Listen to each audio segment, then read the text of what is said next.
Good afternoon. Have a little surprise in the workshop today. Been waiting on these things for a while. I've been after a set for a while, and I've had a fake set for a while. So that is the Kudos LMGT4 wannabes, and I've finally snagged myself a genuine set of Nismo LMGT4s. Pretty wrapped on these things. I've wanted a set. I know they're not LMGT2s. I can't find a set of LMGT2s. I can only find the LMGT4s. I brought these brand new of Kudos Motorsport. They are 19 by 9.5. They're gonna look absolutely massive and fill the guards out pretty awesome on the 32.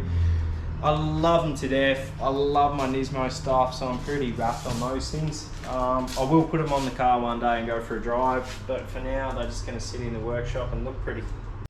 Righto, so on the workshop bench today is a package from New Zealand.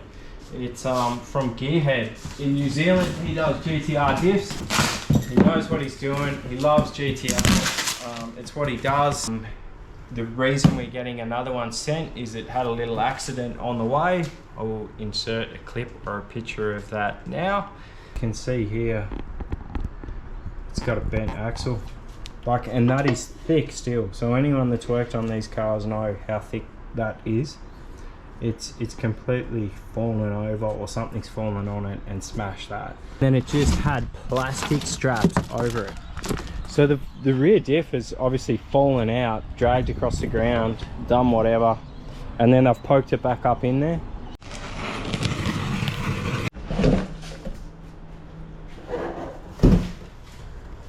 Okay, so we've got a Cusco one-way diff, Tomei baffle to go in here. And yeah, I'll show you guys how we fit that. But yeah, it's pretty cool. This is just some of the parts coming through the workshop today. George does an amazing job. Check out the zinc work, check out the vapor hone. It's pretty cool. He's also put a dash 10, I think it is, fitting here for me. So he's welded that in there so I can, my rear head drain will drain back into that, and I'll be able to go fast.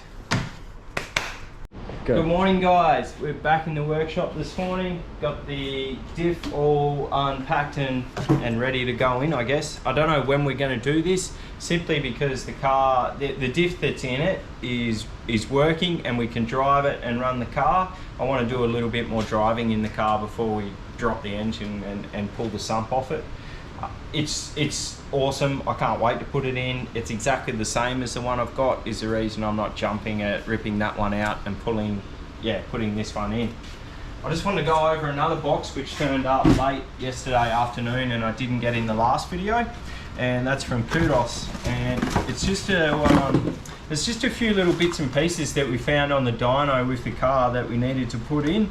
And one of them is that we've got a massive heat sink problem from the turbos. I didn't realise it was that bad, so we've got some factory heat shields to put on. I did try and put those on when I was building the car, but because it's got Tomei manifolds on it, they just didn't fit. The biggest issue we've got is the wiring loom for the oil temp sensor runs behind the back of the head and across the dump pipes.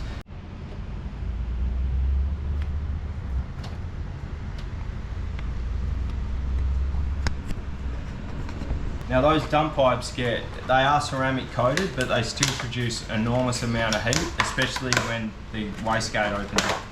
So I've ordered a bit of heat protection here, but the wiring loom can go in that. That's fiberglass material and it's heat proof. That's gonna fix a lot of my issues. I don't have a lot of issues, which is really good for a new build. That's the biggest one. I've also got some other stuff here. We've got the Raceworks fuel sensor, the flex fuel sensor. So this is pretty cool. Raceworks do this bracket, which the fuel flex sensor goes in between it, and we're running a -8 fuel. Yeah, we're running a -8 return line from the fuel pump or the fuel rail on this car, it is turning and it is pumping a fair bit of amount of fuel. We need that amount of fuel for the horsepower. So yeah, Raceworks do this awesome bracket, and instead of the flex fuel sensor restricting the supply line back to the tank, it just takes a sample of that fuel and it keeps going through.